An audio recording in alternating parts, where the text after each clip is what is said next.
And here we are. Welcome to another exciting episode of Starfleet Boy. In this episode, we are going to have a casual and informal discussion about the Star Trek The Next Generation episode, Heart of Glory. Rawr. Ah! I love this episode.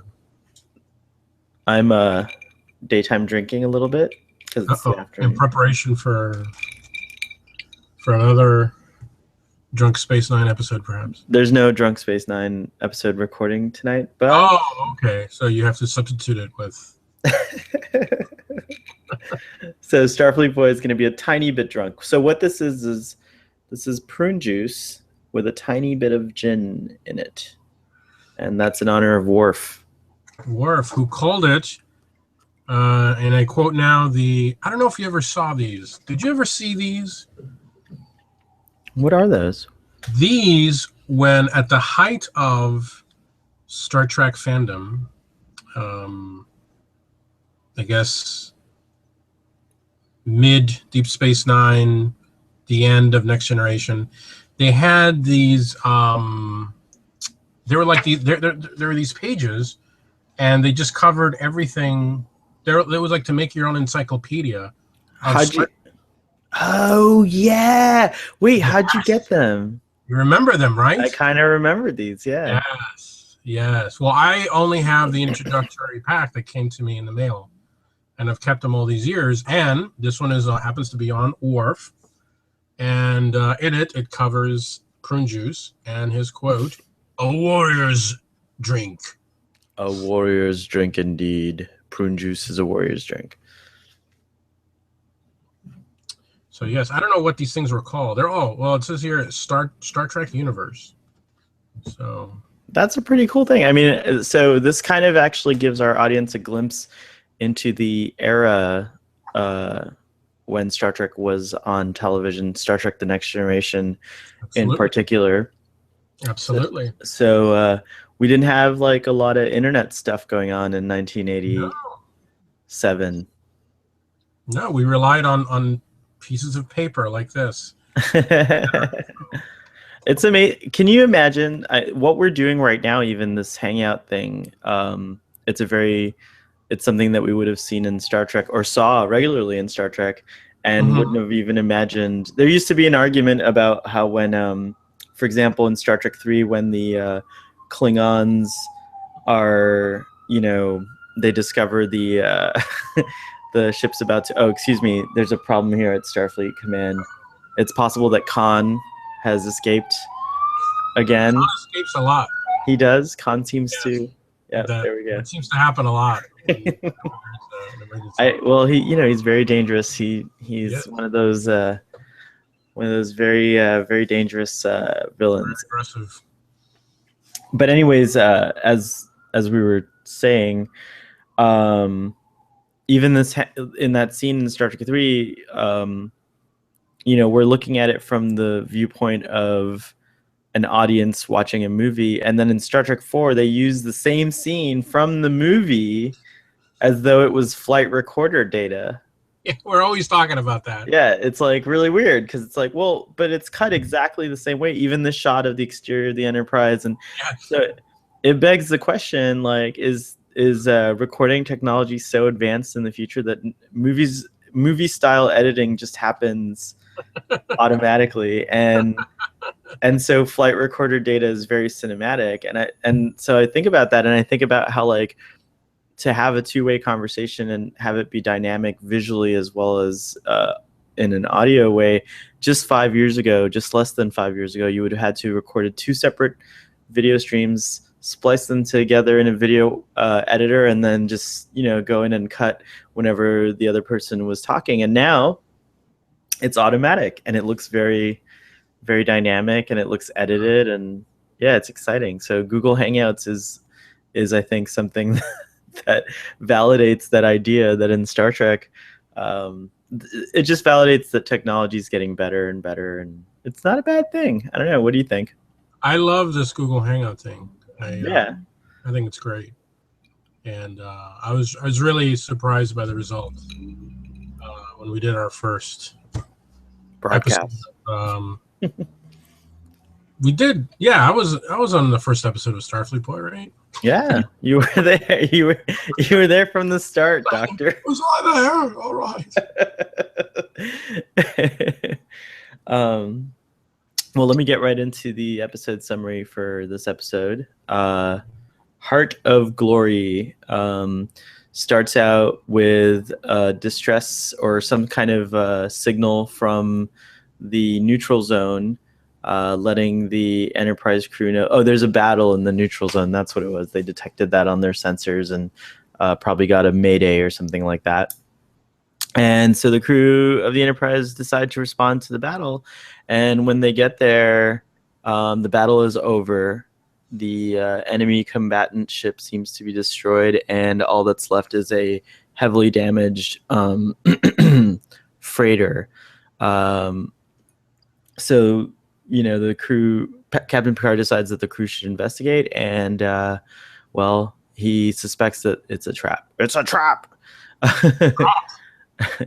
They also introduced that cool visual acuity device, or is it VAD? No, it's VAT. Transmitter. It's the visual acuity transmitter. VAD. It's VA. Is it acuity is with an A, so it would be VAT, VAT. So the VAT. Yeah, that was. So we see through Geordi's eyes, and it's like a magical world of noise and color and shapes and things like that. And that's the adjective you choose to use, magical? It's kind of magical. Well, I mean, because, it reminds me a little bit of synesthesia, which is a condition that, is hard to describe to people. I live with this condition. And it's like, and most people like yourself, Doctor, find it hard to believe that such a thing is real. No, I let me tell you, I now believe in. What's that? Go ahead. I believe in synesthesia. Okay. I just don't believe some of the ratings you give Star Trek Next Generation episodes on this show. But like Picard saying in that one scene, now I get why Geordi's so weird. He doesn't say that, but that's the implication. I understand him now. I understand him now. That means before you didn't really understand Geordi. Maybe now you'll understand me a little better, because the world is a magical place for me. Oh, it's raining here at Starfleet headquarters. Really? Oh, yeah. Oh, wow. It's a Could it be that there's a probe over the Earth that's causing weather patterns to turn into storm? Get the whale navigators. The whale navigators must come to the rescue. Anyways, so they explore the ship, and that was it's the set of Alien, I think.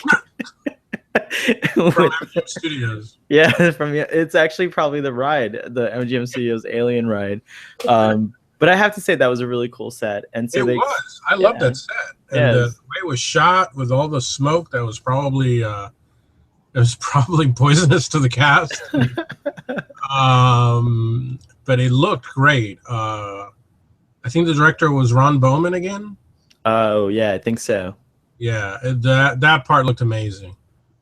And again, a nice job directing and cinematography and music. We heard the little tuk tuk tuk tuk taiko sticks that are so synonymous with the Klingon experience.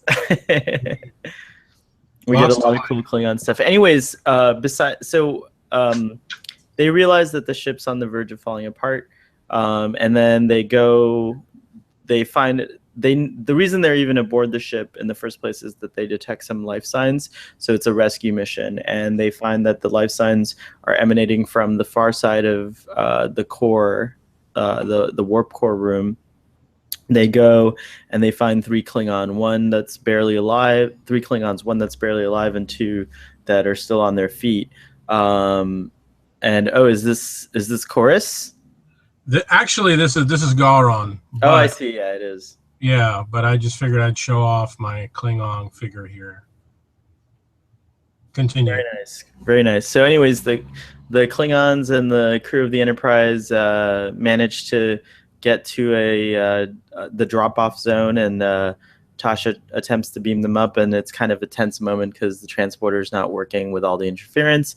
Anyways, end of Act 1, and you get now you get to experience this like cool segment where we really get to know the Klingons and learn a lot about Klingons through a lot of interesting dialogue with Worf, which then leads us to a Klingon vessel approaching the Enterprise, and the captain is just kind of investigating to see why they were in the neutral zone, and he informs them about Chorus and the other Klingon, and the captain's like, those guys are enemies of the Klingon Empire, and I need to have them right away. And so then they go on a little, Chorus and the other Klingon are taken into custody. Cool scene where they sort of take parts out of their uniforms or their armor and make a rudimentary disruptor, escape from prison, threaten to blow up the Enterprise, and then Worf has to choose his allegiance, and he chooses Starfleet, of course, and wins the day. And the Klingons end up dying with honor instead of being executed without honor, and all glory is met beautifully. Glory is satiated. Honor is satiated, I should say, and it ends gloriously in a heartfelt episode. What a gloriously honorable summary of the episode. I'm trying to keep these summaries short, as you know, and so it's kind of hard to do. I don't care. Thank you. All right, so let's talk about the episode. What did you did you love it? Did you hate it? I love this episode. Anything with Klingons gets a thumbs up from me. I think it was a great showcase for Worf. I enjoyed, you alluded to the music. There was a lot of classic Klingon music. But it was kind of, yeah. When they were escaping from the brig. Yeah, that little doo-doo-doo-doo. Right. The little, I know if I can... We got to see the Klingon, yes, there we go. Wait, that's not quite... I don't know. It's not. I don't have the right. You can't do it. Yeah. We got to see the it's a Klingon warbird, correct? Well, yeah, the classic, the D7 battle cruiser. That is the classic battle cruiser.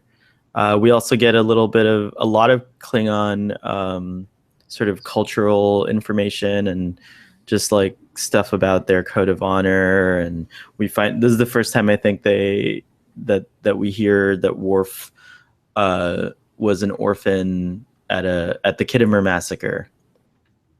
Yeah, we basically learn. I think 3 episodes ago we learned Data's full origin. Now here we learn Worf's full origin, and I think it's a very interesting story that this series will continue to explore, and even into Deep Space Nine, and even into the original. This kind of retcons the original series, because in Star Trek VI, the conference is being held on Kittimer at Camp Kittimer, and then that conference in Star Trek VI leads to the Klingon Empire joining the Federation. And creating the first alliance between the Klingons and the Federation, which leads to the Kittimer Accords, and then which leads to the Kittimer colony, where Worf was born, and then the Kittimer massacre, where Worf is orphaned. So, and to make it even cooler, they put Worf's grandfather in Star Trek VI. So, like, this creates this really neat sort of retconned. Star Trek did a timey-wimey, wibbly-wobbly thing with Kittimer, but here's where the first time we ever learn about Kittimer, because Star Trek VI comes out in the 90s. Yeah.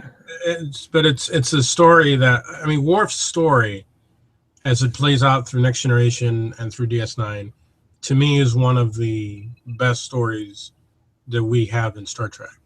And Yeah, I here we agree. finally have an episode that focuses on Worf. And it's interesting. I was reading again in that thing, that Star Trek universe thing, that Worf was originally not going to be.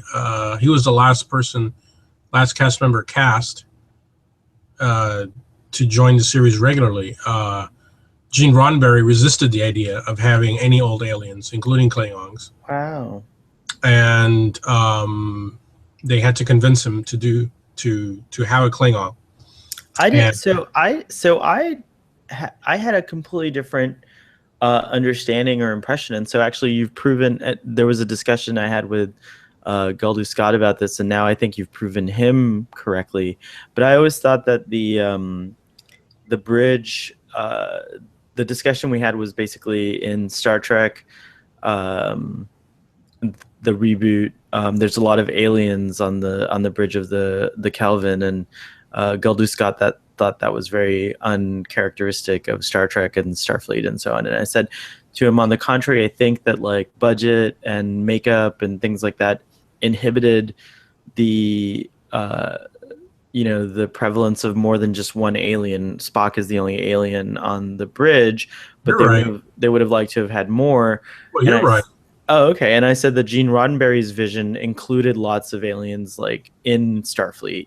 And we see it in Star Trek the animated series. That's the first time with the lion, right? We see that in the animated series. So I'm surprised to learn that older Roddenberry was resistant to having a Klingon on the bridge. I thought that would have been like what he was resistant was having old aliens. Oh, I see what you mean. Old aliens, like, gotcha. He wanted Next Generation to be totally new. So let's not dwell on we've already seen before, Romulans and Klingons, etc. But he was brought to a different thinking by the other people working on the show, and Worf was one of the was one of the characters that originally was not going to be part of the show, and I mean, as both of us agree, he's one of the best characters in Star Trek, and Roddenberry had to be convinced of that, and I think this episode proves that right from the beginning, Worf has tons of potential as a character. Yeah, I think Worf is definitely one of the best characters in all of Star Trek. I think he's a pretty cool character, and I actually, as a fan, watching the Next Generation for the first time, was a little leery or skeptical of having a Klingon servant board. Yeah, well, Star Trek 6 kind of addresses this too, because there's this idea that the Klingons were the enemies of the Federation, and in Next Generation they kind of 70 years passes, as far as we're concerned in the movies, even up until Star Trek 5, Klingons are still a threat to the Federation, and then something happens, which Star Trek 6 beautifully addresses. Something happens that changes the dynamic between the Federation and the Klingon Empire, and so but when the Next Generation first came out, I didn't know that. We didn't know what happened to bridge the alliance, to give us the alliance between the Federation and the Empire, and it was kind of hard to swallow or accept as a fan, because I was like, oh, it's so weird. Like, I'm so used to the Klingons and Starfleet battles and the tensions and all that stuff. So but by this episode you really start to feel close to Worf. As I said in like the last episode, I think he starts to open up about his feelings and shares his views more, and then in this episode we really get to see Worf's heart, no pun intended. I have tasted your heart, and I know your blood is true.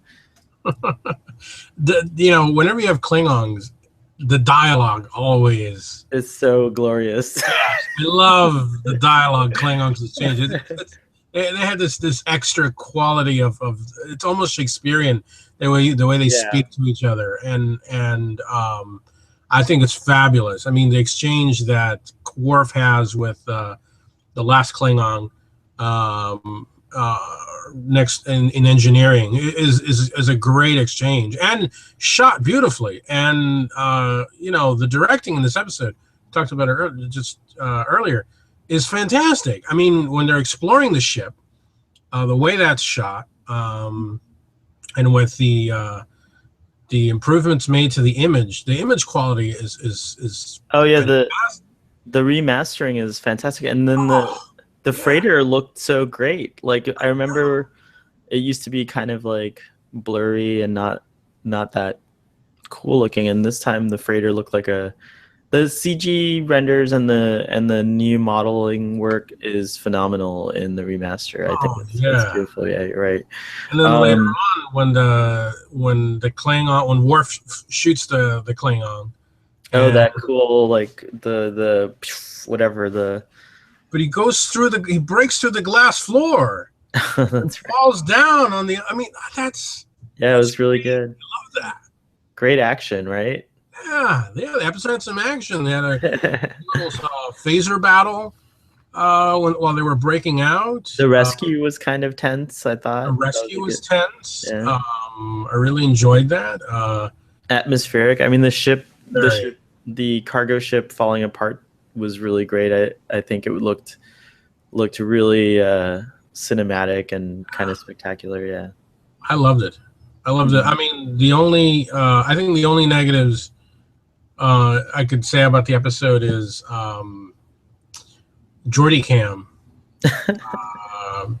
Just came out of nowhere and it went nowhere and just disappears. And was Geordi Cam ever used again other than in Generations, the movie? I think that that's the only time. And then in Generations, was it? I kind of vaguely remember that it didn't look like what it did No, in this episode. no. It For was somehow like all the filter, yeah. What Picard asked for was, can you filter all this crap out? Can you filter the synesthesia out? Duras sisters, right? No, well, not the Duras sister. I guess it was Malcolm McDowell. Soren was able to figure out, and he just and we made it. see a straight shot, right? Like it's just like Yeah. For all we know, Soren could have given Georgie sight. I mean, no, we'll never Jordy didn't seem to notice anything. know. Yeah, continuity, an interesting continuity difference there. What was the idea Maybe with what it Georgie? was actually that Soren planted a camera on his visor. Maybe he didn't modify the visor. But what was the Know. plan with Georgie Cam? Did they really think we were going to have, with every away team mission, the bridge crew watching Georgie Cam as I think they I they think went on away missions? Was that the idea? I think it was like probably one of those things that they thought would be cool, and then I bet you they got responses from their focus groups or whatever, and people were just like, "We're not ready for this." Now, I think they got response right there during the episode itself. I think something cool for a new Star Trek video game or series would with these Oculus, these like virtual reality things. Can you imagine like Geordi Cam, Geordi Cam in a video game? That Not might be pretty cool. What's that? Riker was not impressed with Georgie Cam. I like the way Riker interrupted Picard. It's like, Well, yeah, Captain, Captain Picard's going crazy. Like he's so into Geordi Cam, and then but like the ship's about to explode, and so Riker, like, hello, he's Captain. like, Captain, did you forget the life signs? Did you forget the rescue mission? Yeah, it's true. Well, Picard wants to understand Geordi more. He's consumed with understanding this man. Do you think we got the full Picard in this episode, or do we get like a half Picard? You get full Picard in this episode? I think so. You know the barometer of that. I think we got full Picard because there's that scene later at the end when Chorus does die and Worf takes his soul or whatever it is that he's doing with the scream, and they, for some reason, they choose to like do a nice tight this. So if it's the same director as the last episode, it's that same kind of tight shot, like into Picard, like which is actually great. I love it. I thought it was very good to see Picard. He's as an observer and a scientist and kind of like an like an observer of life, uh, which at his heart, I have to say what I love about Captain Picard is that he is an explorer. You know, That's true. like at his heart he's an explorer, and that's like the best part of his job after all the after making sure his ship is safe and his crew is happy and that they're doing their jobs efficiently. Then when he does get those moments to just explore, I think he takes it in. He revels in it, I and really liked his expression the first time he witnessed the was it Klingon scream of death, whatever it is, whatever Data explained. I mean, Data knows all about it apparently. right. Well, Data's great like that, right? Yeah. Which I don't understand. Humans have never been. Why didn't Klingons do this before? I'm sure We just never witnessed it before. Like it was I know something. we've seen Klingons die on camera before in the original series. There's a line or something in this episode where they explain that. They're like, well, this is the first time any outsider has witnessed the Klingon, soul expulsion ritual. I Because find yeah, that hard to believe. they didn't do it to Gorkin. No, No, they didn't do it to Gorkin. no. So yeah, all the screaming, maybe other actors weren't into it. I don't know. But it is the first time we see it. I thought it was funny when he's like, how shall we dispose of the body? It is a shell. It is an empty shell. Yeah. So that's kind of an interesting, again, more insight and resolution into Klingon culture and Klingon beliefs. And again, up until now, we really didn't have a lot of this. Perhaps it was explored in the novels and books. And it's possible that like these things that we see are inspired by many of those books and novels that probably dealt with these things. Interestingly, that you bring up books and comics. The Klingon commander that we saw, Chorus. according to a comic book put out by Marvel in around the time of the later Next Generation movies. Mm-hmm. This story puts it that commander is a descendant of the Klingon commander in Star Trek 3, who fought Kirk. You mean Christopher Lloyd? Yes. Oh. And in fact, I happen to have the issue open now on a PDF. There's a scene in the comic book where he goes, he's just encountered Riker, and as I said, this is in the time of the Enterprise E. He goes, I know you, Riker. Years ago, I commanded a ship sent to retrieve 2 criminals the Enterprise had picked up. The criminals, Chorus and Conmel, died before the extradition could take place. I was stripped of my rank for that failure. Only by allying with the House of Duras could I retain any honor. So that character returned in a comic book. Wait, so you're saying Chorus is not the descendant of Christopher Lloyd? It's the captain of the Klingon ship that offers Worf. Yes. Oh, and he got dishonored. Yes, and he got dishonored because of what happened here, which is curious because you don't get a sense that they would be dishonored. Or he's even concerned. But this comic book supposes that otherwise. And he actually gets involved with the Marquis in a bid to steal the secrets of Genesis, as his ancestor once tried to do in order to regain honor for his family. People are so into getting that Genesis. Genesis is planet forbidden. Genesis allowed is not. Well, there was interesting thing. The actor who played Chorus, I actually wrote his name down. It's Vaughn Armstrong.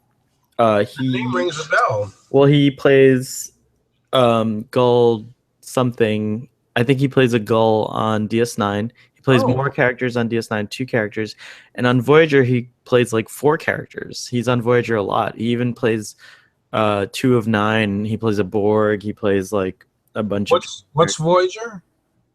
Oh yeah, it's the other. It's the. It's that other show about a trek through space. I know there's a space probe called Voyager. There's 2 of them. One day we're gonna get to Voyager, and you might be on that journey with me. Oh no, hell, fuck no. Oh wow, I've never heard you say that before. Oh gosh, but let me. This story was written by in part by DC Fontana. Oh, good. So that's probably why it was so good. So the hostage scene, I thought was interesting. The 10-second hostage scene. What did you think of that when you first saw it, and did you think the Klingon? Did you know Klingons well enough at that point to know that they wouldn't harm that child? No. Mm-hmm. No, I was surprised. I could swear they've taken hostages on the old show. No, only Klingons do not take hostages. Only renegade Klingons that are not honoring the code. Okay. Of the Klingon Empire, of the Klingon people. Now that I've been educated to this, yes. Worf is the one that enlightens Tasha about that. I thought it was interesting. Those scenes, while maybe not as tense or anything like that, they do establish kind of an interesting take about Klingons are generally considered to be very like warrior-like. They think more with their hearts and with their gut than they do with their heads, it seems, and they have a very like, what might be considered on the verge of barbaric view on life and death, and certainly different from humans. But like Klingons are also interestingly like the complete opposite of Vulcans, whereas Vulcans are more reason and logic based. Klingons tend to go with their emotions and their gut, and and with Klingons it's about satisfying honor. Everything is filtered through, is honor, or has honor been satisfied? And there have been many cultures on Earth previous to our modern day cultures that were very extremely honor driven like that. Even at one point in Europe, knighthood, for example, a Klingon warrior could be compared to a knight, and Worf seems to be, because of his circumstances, where on the one hand, he was raised among humans, but on the other hand, that caused him to embrace his Klingonness even more. I think sometimes Worf comes across as even a more intense Klingon than the other Klingons do. Yeah. And I think in this scene, in this episode, I feel like Chorus is definitely playing Worf a little bit. Mm-hmm. I think he senses that Worf longs to be validated as a true Klingon, and though he freely admits that he was raised among humans and he's very grateful for that, he does seem to wear that as a sort of a badge of shame as well. Worf does express that he seems to be, he's always trying to prove his Klingonness, I guess, if you will. And so Chorus takes advantage of that. But I think that even, the other captain of the other Klingon ship, it's like Worf points out what's honorable to him. Worf seems to be the one that keeps pointing out what's honorable to these Klingons. And, it reminds me a lot about like samurai stories of samurai culture and like, again, knights and things like that. So, what do you think of the Klingon culture, if you will, and the code of honor? I think you made, those are really good examples you use. The code of chivalry from the Middle Ages, and you just mentioned the samurai. I think those are definitely inspirations for the Klingon code and their society and all that in the show. And I was struck by how self-assured Worf was. I think in later episodes we see him way what you just said about how he's conflicted about whether he's not Klingon enough or he's too sanitized by Federation and Starfleet. I think we see episodes later on that are like that, definitely, especially when what's the one who has his kid? Oh, Not B'Elanna. B'Elanna Torres. Whoever that character is. I think I don't remember. It's Balar or something like that. Balar. Okay, when she comes in, I think there's some of that. But in this episode, when he makes that final speech about what goes on in the heart of a warrior, and that's where the true test of a warrior is, and all that stuff. I thought that was a speech made by someone with a lot of self-assuredness and someone who is very much aware of who he is. I was very surprised at that. I was like, wow, Worf he has wisdom. Worf has a lot of wisdom, and that part where he engages with the Klingon commander, foreshadows Worf's the part that he plays in the history of the Klingon Empire. Mm-hmm. He is someone who seems to have a very canny knowledge of history, what everything, history and what Klingon honor means in the 24th century. I thought Worf was great in this episode, and Worf's girlfriend's name was Kalar. Okay, Kalar. There we go.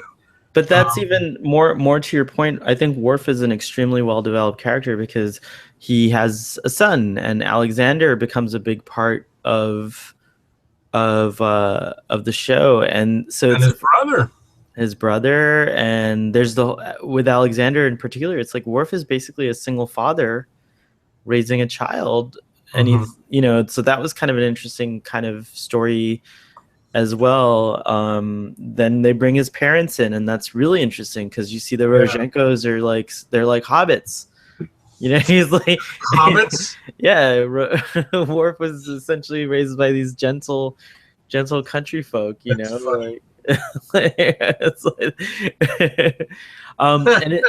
Interestingly enough, he's raised by. I think it's implied that Alexander, that the Rozhenkos are Russian, and they even have like a Russian Jews, and they have a Russian kind of accent still. And it's interesting to me that that they're the ones that would raise Worf, because also another people that these are people that especially Russian culture in general is similar in the same sense. They have similar senses of what's honorable and things like that, and a passionate people. Russians are considered to be more expressive of their inner passions than let's say Americans are, or the British per se. Right. So yeah, it's interesting. I think that Worf is so Klingon, but then when you see him with his parents, there's a tender side that comes out that you don't see him convey with anyone else, Right.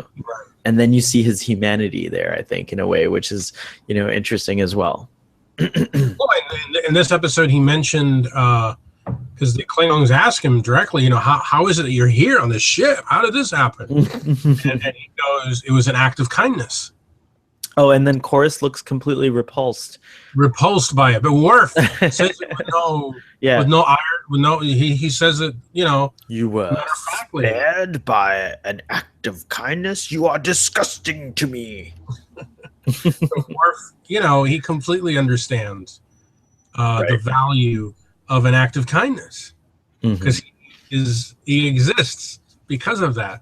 And Klingons would favor kindness, but only nothing comes above honor. So if you had to kill your enemy's son to satisfy honor, or the child of your enemy to satisfy honor, you would do it, um, without any compunction or emotion. So Because yeah. later on, when uh, Duras's kid is running around, and I think they're going to try and kill him, right? And Hmm. doesn't Worf spare him, or I I think don't Worf, remember, but yeah, Worf has the right to kill him or right, something like that, but he chooses to spare him, which is again another. I think Worf in that way represents, what is inevitable to happen, since there is an alliance between the Klingons and the Federation. Is that once humans and Klingons get more and more integrated with each other, there's going to be a mix of the two. I think it's interesting if you were to like look very far into the future, even further than Star Trek. A Klingon human alliance would create a stronger. Carl Sagan said something really cool. It's kind of a monologue about the pale blue dot. Do you know that one, Doctor? yeah, mm-hmm. And he talks about how like the humans of the future, humans that colonize other worlds, won't be anything like what we are today. I mean, That's right. Mm-hmm. they'll have evolved and adapted, and they'll have changed, and hopefully all the things that are bad about us will have been bred out, and hopefully the best things about us will be heightened to their pinnacles.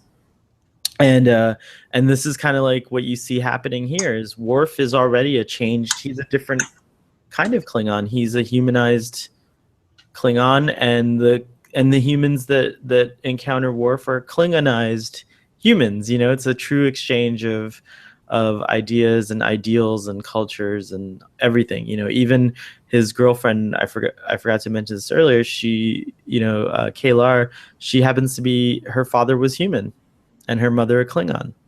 Right. So she's even more of a representation of what a human Klingon world or galaxy looks like. So it's very cool and very interesting. Question, a little off topic, but so with the rebooted Star Trek, with the J.J. Abrams Star Trek, Mm-hmm. which takes place before, this is pre-Khitomer Klingons. Do you think there's any is there anything are there any interesting stories to tell uh, with Klingons? I mean, do you have any interest in seeing pre-Khitomer Klingons at all? Because I for me, I feel like we've gone on a journey with the Klingons, because obviously we lived with the Klingons in the original series. We saw them in the original Star Trek movies with Kirk and company, and then through Worf, we've seen a lot of evolution and progress of the Klingon Empire. I don't know if that was kind of the way I felt like the Klingons on Enterprise. I thought the Klingons on Enterprise, I just wasn't. It wasn't as interesting to me because I already know where all this goes. I think that Into Darkness handled the Klingons really well. And the reason I say that is that the original series Klingons kind of had this like very menacing, dangerous kind of quality to them. And uh, they're definitely the enemy of the Federation, and they're definitely formidable, and like they're not going to be afraid to kill a human, or a Starfleet officer or whatever. It's very, they're like, you're on my turf, I'm going to kill you. And I think that in Into Darkness they were reintroduced into this new rebooted mythos in that spirit of like, Klingons are pretty formidable as adversaries. And I liked all the upgrades, if you will, the reboot, because everything's brand new and shiny, right? Like the Enterprise is all brand new, and so we saw Klingon ships now, these little scout vessels, and I thought the design of them was very cool, and I liked seeing the Klingon homeworld and the way it's kind of like it is still very depressing looking, which I always thought was the case. And like, so they were able to like kind of bring that into it, and there's this whole new aspect of it where there's that like moon caught in orbit that's falling apart.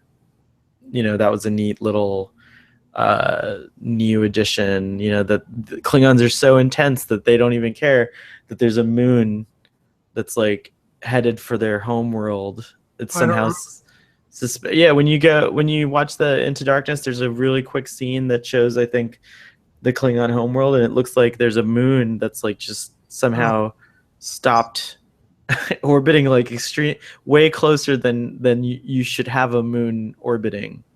I usually stop, and it's broken. With Into Darkness, I usually stop at the credits. I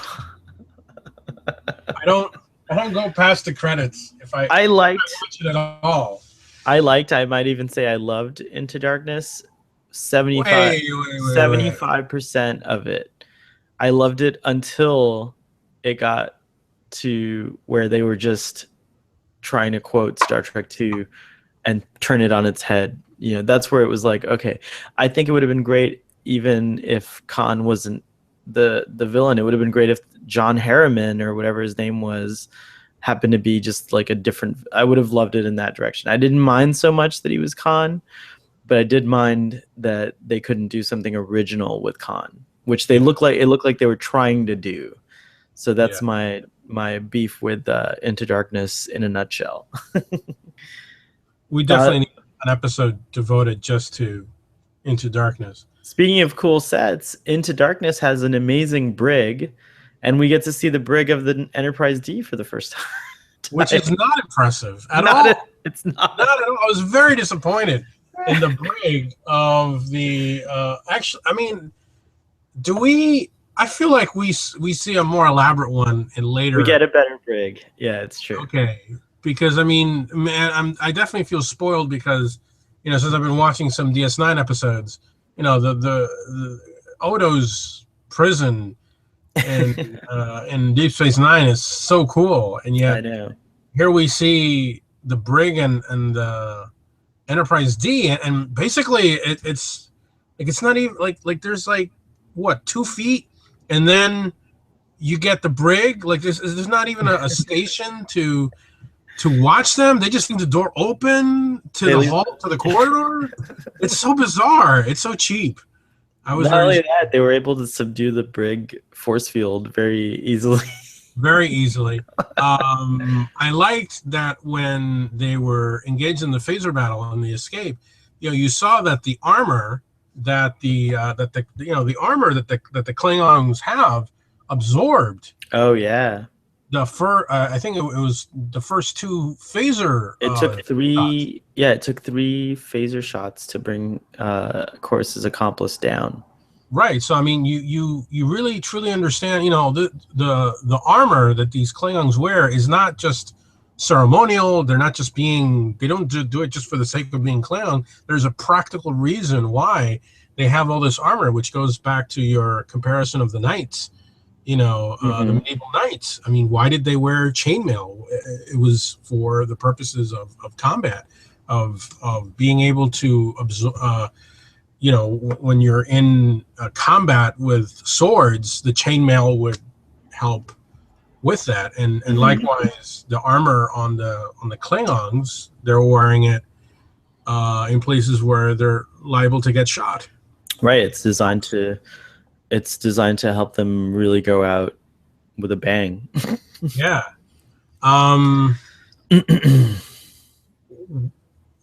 What did you think of? I really liked the way the first time we saw the Klingon death scream or whatever, Crusher and Picard were kind of like off to the side, and they both had very curious expressions. Picard seemed a little shocked, right? But Crusher was very unemotional and clinical almost. Well, she's a doctor. She's developed that kind of callous, you know. I Yeah, think I that's thought fine. that was good acting on their Yeah, part. yeah, I agree. Bad acting, I would like the crew. What do you think about the way the crew reacted? You know, when Worf was walking around with his Klingon drinking buddies. Did you notice how the crew reacted to them? No, remind me. I think I was kind of like, You didn't see how people would just be like, oh, you know, they would just like crumble and people would grab children out of the way. And I'm thinking, but why? I thought Klingons were our, there's still some residual racism against Klingons. I don't know. Maybe that's what's happening.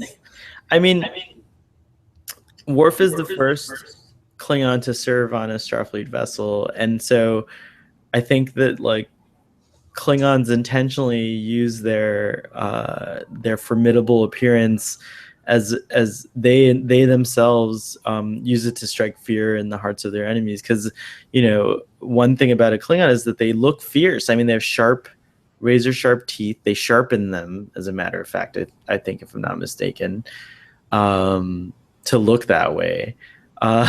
They have these like huge kind of bony, you know, foreheads that they can, and it's genetic. Yeah, say something so that people can see. Oh, see, here it is. The Klingon. They look like monsters to humans. I mean, they look like our dream, what we're told like monsters look like a little bit, you know. And that, I think, but shouldn't the crew already at this point be accustomed to seeing? I mean, they've seen Antikins.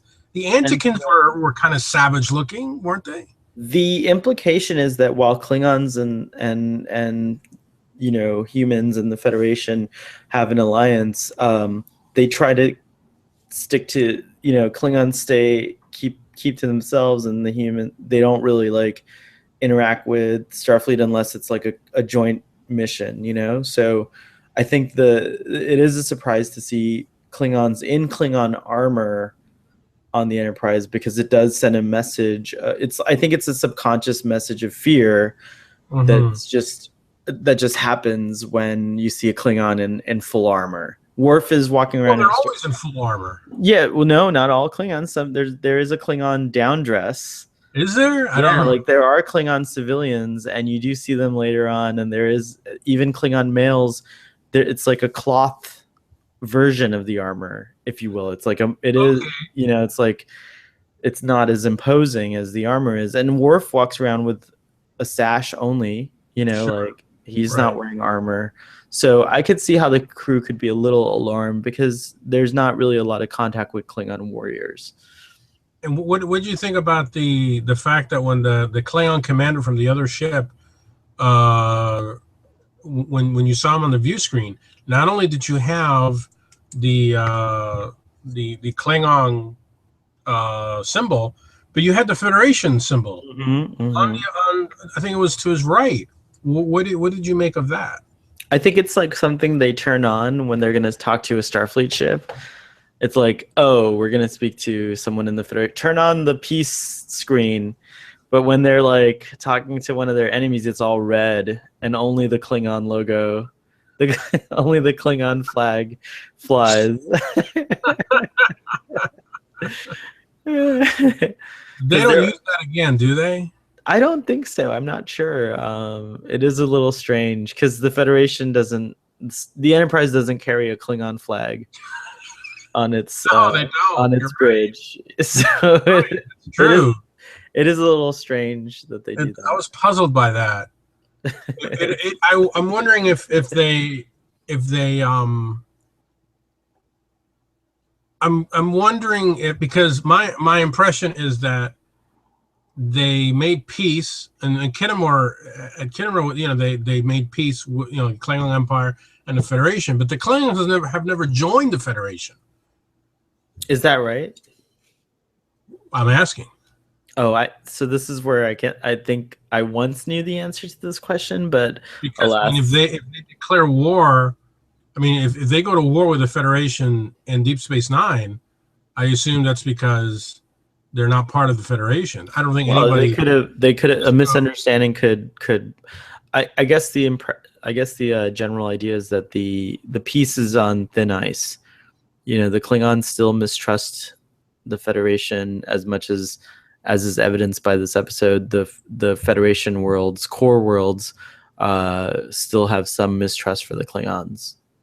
But the Klingons are not actually part of the Federation, are they? I don't know what I would imagine, knowing the Klingons, just this is now speculation and guess, but knowing the Klingons, they would not view joining the Federation as something acceptable. I think they would want to remain the Klingon Empire and be allowed to administer Klingon affairs as they see fit. But I believe that like it's kind of similar to post Cold War relations with Russia, where it's like, okay, yeah, there's definitely a lot of things that Russians do that we disagree with. I mean, there's a lot of relevant things right now that we see on the news that, where it's like, oh, Russia's a friendly nation. We're supposed to be allies, but they're kind of backwards in their treatment of people, and some of their humanitarian, their ideas of how humans should be treated are not on par with the rest of the United Nations. The United Nations and the Federation, I think, are kind of like parallels. Maybe the United Nations, we should just point out, could be like what an early stage of what will one day be the United Federation of Planets, and so it's kind of like that. I think that the Klingon Empire is a United Nations member world, United Federation of Planets member world, but much like Russia, they're not held to some of the standards that other United Nation members are held to. Interesting. Well, that took us back to high school, international studies. Yes. Thank you, Ms. Byram. Thank you, Ms. Byram. Great, Miss Judy Byram. Yes, the Byram. The Byram. I liked the episode. I think it had it moved along at a really good clip in terms of the action, and I really enjoyed Worf's interactions with these Klingons. Again, the dialogue has a special flavor when you have Klingons talking about the merits of honor and death, and what is honor in this more peaceful century, as these Klingons were discussing, and the rest of the crew's reactions to Worf was interesting, especially at the end when Worf was being polite, as he says. And everybody just turns around, including Geordi, who does like the whole arm over the console thing, like, Worf, are you leaving? I thought that was really cool. And Picard's answer to him, where he's like, the bridge wouldn't be the same without you. I thought that was endearing as well. And again, this is a thing that I think is being something beginning here, that I think that the Next Generation, you wonder how each crew of Star Trek shows stands out, right? Well, the original series had Kirk, Spock, and McCoy, and that was like the main kind of character story that we followed. And while everyone got their light, got their moment, Sulu getting the Excelsior, etc., everyone got a moment. It wasn't that series and that show was mainly about Kirk, Spock, and McCoy. But I think the Next Generation stands out to me because every character on the Next Generation, all the main characters, the bridge crew and Dr. Crusher and Wesley, and even Chief O'Brien to an extent, like so many characters get a lot of attention and you think of Star Trek, that when I think of Star Trek The Next Generation, I think of all of them. I love Picard, but he doesn't stand out any more than Data or any more than Riker, or like when you really start thinking about it, there's great moments and great stories told about all of these characters. And I think that's what I love about Star Trek: The Next Generation, you know. And I think Worf, this is the moment where we start to really get interested and dig into Worf's story. I agree with you to an extent, but I think there are certain characters that seem to move the Star Trek universe forward with their stories. Mm-hmm. Certainly, Worf moves the Star Trek universe forward. I mean, Well, when he like Spock, he transcends he transcends a lot of Star Trek shows. I mean, like, you know, like he kind of is around in some form or another. And Klingons are you know, Klingons are a favorite of fans. I mean, like even before The Next Generation, there was the Klingon English Dictionary. Someone took the time to make a Klingon English Dictionary. Many was people, that before the show? I think so. It might have been around. We'll have to, yeah, look it up. There is some Klingon spoken in this episode. There is Klingon spoken in this episode. I didn't have subtitles for it. Did you? No. Huh. Okay. Anyways, there's Klingon. Subtitles? No, I didn't get subtitles for the Klingon that was spoken. I wonder what they were saying. But anyways, Klingons are a huge fan favorite, and I would compare the fan obsession with Klingons to the same as in Doctor Who with the Daleks. You know, I think Klingons are a prominent obsession of fans. Next would be the Romulans. Right. I think a lot of people are interested in Romulans too. I love the Romulans, and they also get mentioned. Oh yeah, that's originally thought that a Romulan. Well, the neutral zone is that kind of little area that's like right by Romulan Klingon Federation space. So it's like this weird area. It's that part of the neutral zone. It's that part of the neutral zone. Yeah, exactly.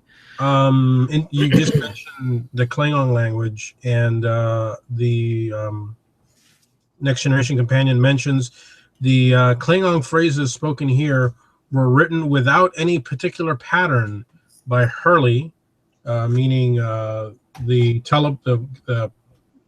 person who wrote the teleplay, which is Maurice Hurley. But most later Klingonese would come from Mark Okren, the linguist who developed the alien language for the Trek movies and wrote the Klingon dictionary. So actually, the Klingon spoken here is unauthorized Klingon. Very interesting. I did not know that. Yeah. Gosh, there was something I was going to say. I just want to point out, well, I think we're in agreement. This is a great episode. Mm-hmm. So what is the rating? 1 to 5. I would give this a 7.7. On a scale of 1 to 5? Oh, on 1 to 5. I'm sorry, I'm still on the 10. Okay, I would give this a solid 4. A solid 4. Okay, I'm gonna give it I'm gonna do what I did last time, and give this a 4.9. Wow, 4.9. By the way, I just want to point out Troy is nowhere to be seen in this episode. And neither is Wesley, for that matter. Well, we mentioned the whale navigators. So he was swimming with the whale navigator. He was probably doing a science experiment or homework. Is the next episode the last episode for a certain cast member? Wait a second. Hold on a second. At that point? I don't think so. Hang on a second. By the way, we don't care about spoilers on this show. You can say. Does Tasha die in the next episode? Is it Skin of Evil? Yeah. Well, I mean, she dies in Skin of Evil, but is that the next? No, I know, but is that the hold on, TNG? Because we just, in this episode, there's just so little. I mean, really, Tasha does nothing in the show. I feel really bad for her. I feel like she's gonna die in a couple episodes, and she's done nothing. So the next episode is the Arsenal of Freedom. Okay. And then after that, we're gonna get Symbiosis. Oh, so there's a couple episodes still. Skin of Evil is gonna be after that, and then we go into We'll Always Have Paris, and then your favorite, Conspiracy. Yes. And then one of my favorites, The Neutral Zone. Oh, and is that the season finale? That's the season finale. That's when we get the return, the quite amazing return of the Wow. Romulans. Yeah. Which has been hinted at for several episodes. Yeah, so I want to argue with Goldie Scott a little bit, even though he's not here right now, where he says that like it's true. Star Trek: The Next Generation is very, I guess, what situational drama. Like it's not necessarily an arc per se, right? Like it's kind of like everything gets wrapped up in one episode. For the most part, yes. Yeah, but there are things like there are hints thrown in between the episodes, and we do see things that like seeds planted for future things, and so I think that like while its intention is it's probably very different in that the intention was not to have a set story from start to finish. Um, I think they started to build a very strong story based on paying attention to what they already wrote and did in the previous episodes. Well, the thing with Star Trek is the fact that it was syndicated. They wanted it to stand, each episode to stand alone, and for it to fall on whatever day of the week, and you wouldn't necessarily need any prior knowledge. But the fact that and that's actually, I think I've always said the first season is the first season for me of Next Generation has always been very interesting. I wouldn't say it's a favorite, but I would say it's very interesting because I think they were still trying to find their footing. And one of the things is continuity. I think there was slightly tighter continuity in this season than say season 4, where it seemed like everything was just standalone. And we would have little hints of the Romulans. In the last episode, we had them citing several previous missions. All of this helps sort of weave a certain tapestry around the first season that feels like you're going on you're going on a mission in order. Right. But with later seasons, it almost doesn't matter the order that you watch them. It really doesn't. The only thing that changes is Troy's outfit. That's it. I mean, really. So I prefer this than what we got later. Deep Space Nine certainly, in its original run, probably suffered for being so continuity, or it was criticized. But I think in later years, it's so much more watchable because of that, because of the tight continuity, because it keeps you coming back. It's like the binge watching that you do on Netflix. So I think if Next Generation had proceeded more like this first season than it did in later seasons, I think I would have liked it more. Interesting. Well, I think that the Next Generation is definitely cutting edge when it comes to its competition at the time, what it was up against. But TV's changed a lot. Like we're presented with a new way of telling stories, and I credit Battlestar Galactica. In my mind, it's when TV kind of shifted for me. Because the revival of the show. The revival show, correct. In my mind, after Battlestar Galactica, everything kind of took on that, like, we're not going to be pressured by a full season. We're going to tell a story that you have to that hooks you, but it's also like a very broad story that's unravels over many episodes. And I think that that's something that, like, yeah, Star Trek Next Generation does a very little bit of, but not a lot. Deep Space Nine does it more.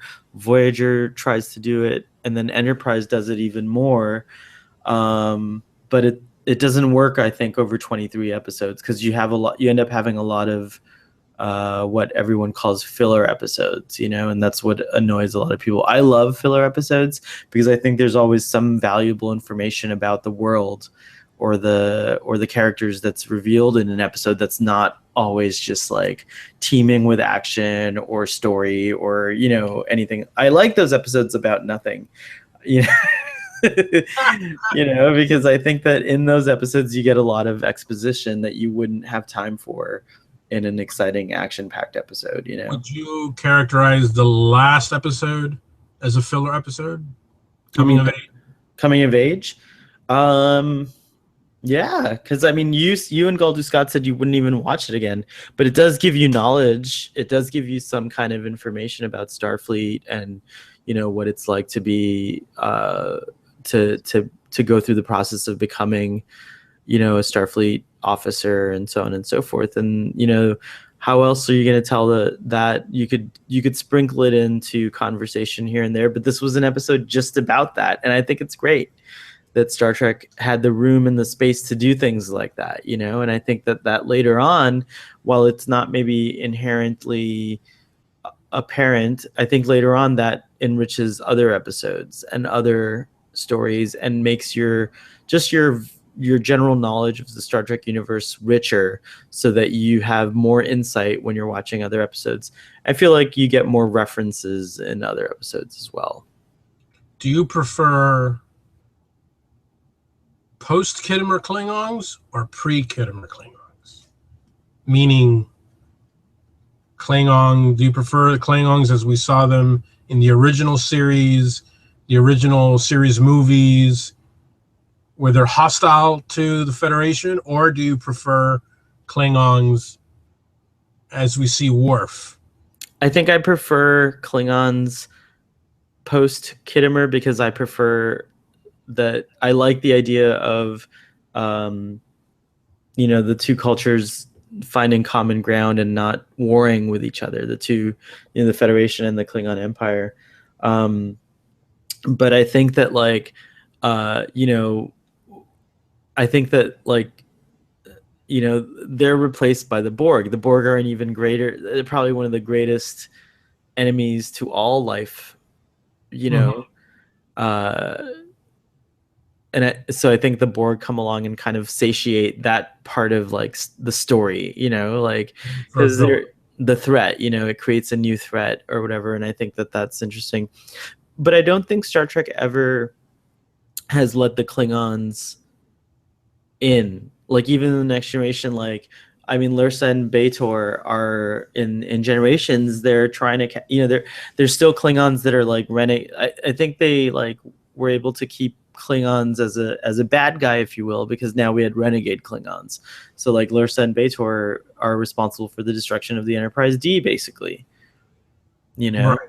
Mm-hmm. And so I think that it's interesting that while Klingons are allied with the Federation, there are still renegades, and there's people in both sides that don't subscribe to peace. What would you like to see?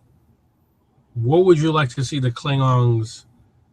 What would you like the Klingon situation to be in the new Star Trek show, if it's set?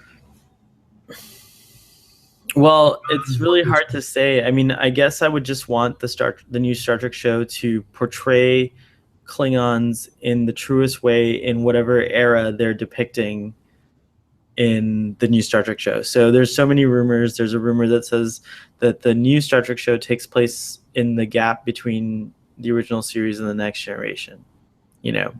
So if that's the case, it'll be interesting, I think, because we will see more of the original series type Klingons as opposed to the post-Kittimer type Klingons. And we certainly won't see a Klingon serving aboard a Federation ship, because Worf is the first, so in Starfleet anyways. Right. But if the show takes place in the future, I would love to see Klingons evolve even further and be more I would love to see this idea of what has become of the Klingon Federation alliance, and what has, are there more Klingons serving aboard starship vessels? B'Elanna Torres, I know you don't like that show, but she kind of is an extension of that story in a way as well. She's a Klingon as well that serves, and she's inspired by Worf,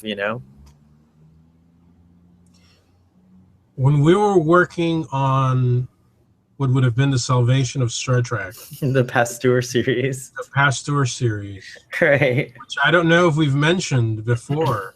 We we panicked when Star Trek went off the air. When there was no Star Trek on TV, we panicked, and we created we spent many weeks coming up with an idea. Did we write a Bible for the show?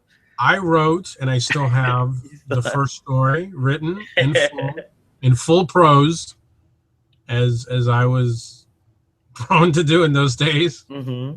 You'd give me an idea, and we had the first, if I'm not mistaken, we had the first bisexual character in Star Trek. Wasn't the Delton? Didn't he go both ways? The Delton character. Yes, I'll take credit for that.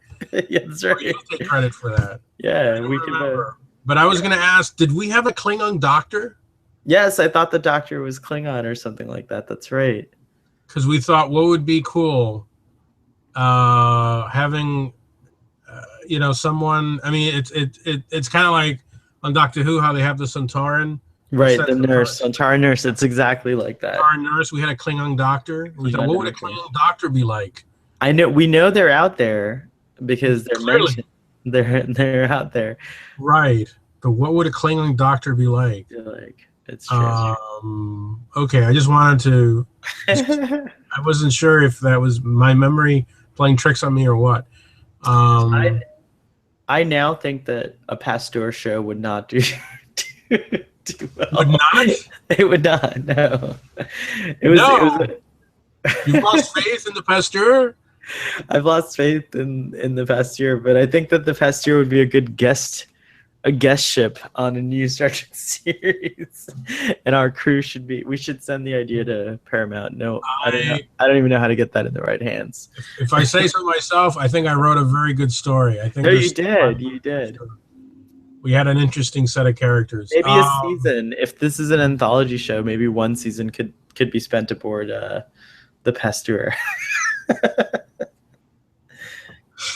Well, on that note, I think we've discussed this. By the way, I just want to say, actually, I take that back because Gates McFadden is the correct age that we had her in on the Pasteur, so she could be the captain of the Pasteur.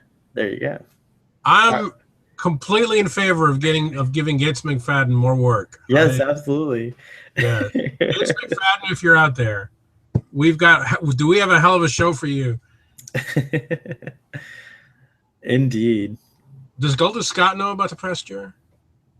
I don't think so. We have to tell him about it. We might have to do a special. We could do one of those side episodes where we talk about the Pasteur. The Pasteur, yeah, it's a great idea. All right, well, that wraps it up, I think, for this episode of Starfleet Boy. I had a really great time talking about this episode. I think we went into a lot of interesting tangents this time. Yes. Very good. So thank you again, and live long and prosper, Doctor.